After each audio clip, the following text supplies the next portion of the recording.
د شیخ زاید پوهنتون د انجینري پوهنځي د دریم ټولګي محصل انجینر محمد صادق صدیقي خپل ابتکارات څرګند او نندارې ته وړاندې کړل. په دې ابتکاراتو کې بایسیکل او پیکا ماشین شامل دي چې د عصري ټکنالوژۍ پر مټ کارول کیږي.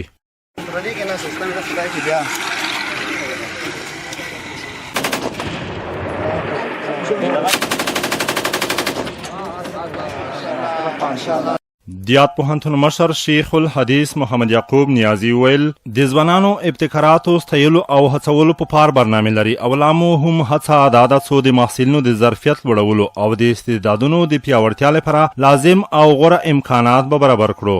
د خبره چې دا ډول برنامه به لا پراختیا مومي. دې کې شک نشته چې الحمدلله د افغانانو ته الله تعالی ډېر لوی استعداد ورکړی ده.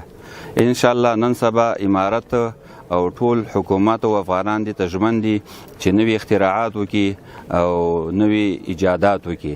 حالات هم دې ته مساعده دي، امارت هم قدرداني کوي او د شیخ زاید پوهنتون رهبري پوره په دې باندې ژمنه ده چې چا په دماغو کې څه راځي نوي اختراعات کوي، ماشینري جوړوي. انشاءالله تعالی موږ اسباب ورته برابرو. د شیخ زاید پوهنتون د انجینري پوهنځي د دریم ټولګي محصل محمد صادق صدیقي ویل که امکانات ورته برابر شي دې ته ورته ابتکارات به رامنځته کړي.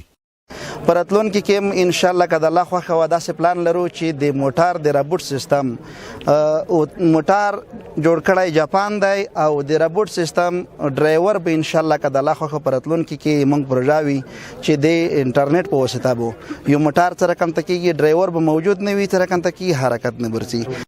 خوست امنیه قمندان مولوي محبوب شاه قانت د نورو محصلینو هم تمه درلوده چې په هره برخه کې خپل هیواد ته د غوره چوپړ جوړ شي او له خپل اړخه د بشپړ لاسنیوي ډاډ ورکړ. د همداراز د انجینر محمد صادق صدیقي کړنې د تقدیر وړ وبلې او یتن یې په نغدي مکافات هم وستایلو.